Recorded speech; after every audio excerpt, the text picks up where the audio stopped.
On my 21st birthday, I did something that I don't recommend, but I had 22 drinks. What? And I felt good enough the next day, decent enough to get into the gym and have an okay workout.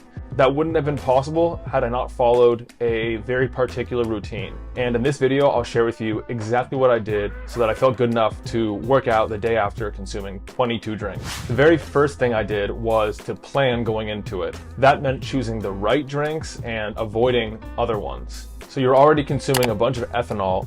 The last thing you want to do is to introduce a bunch of other chemicals. The darker alcohols tend to have more of what's called congeners, so I stuck with potato vodka. Potato vodka also doesn't have any gluten in it, making it easier on the body. And the hierarchy of drinks goes potato vodka, other vodka, gin, tequila, dark spirits, red wine, then white wine, then beer. I also plan to have electrolytes ready throughout the night.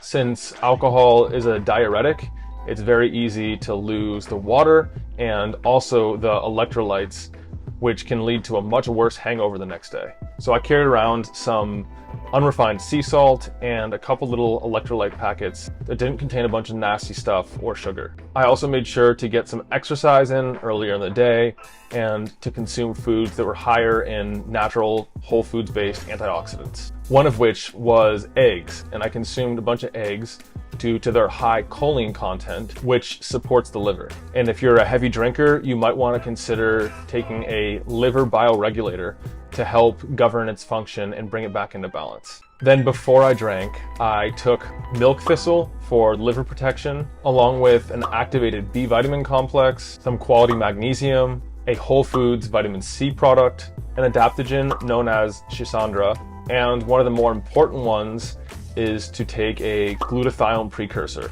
because that's one of the body's most important endogenous antioxidants and free radical scavengers. While a lot of people recommend NAC, N-acetylcysteine, I don't like it because due to genetic reasons, some people don't respond well, and that can actually lead to other downstream problems if you don't have the right enzymes to convert NAC into glutathione.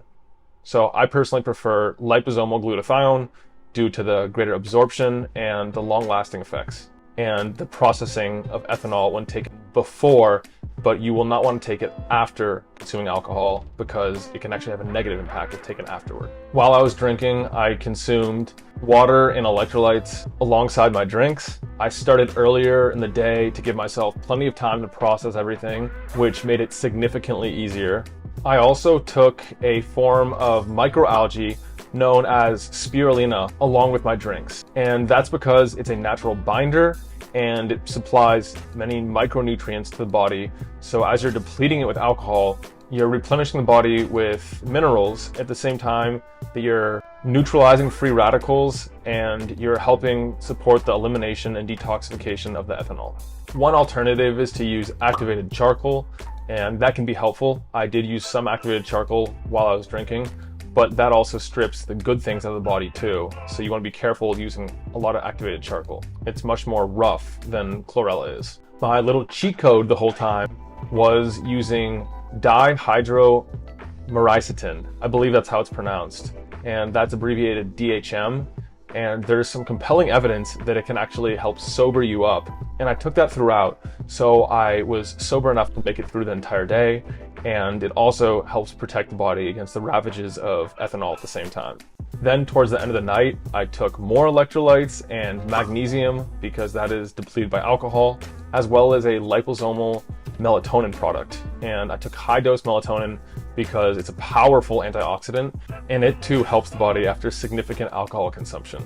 That's just a brief overview of my stack. I didn't even get much into my practices. There's a lot more that I do to offset some of the damage that occurs from alcohol, but to keep this video semi-short and concise, I will put a link to that in my full article that goes into this in depth in the show notes in the description below. Again, I don't recommend you do what I did, but if you are going to have a big night of drinking, I suggest you look into some of these for yourself. Link to more information in the description below.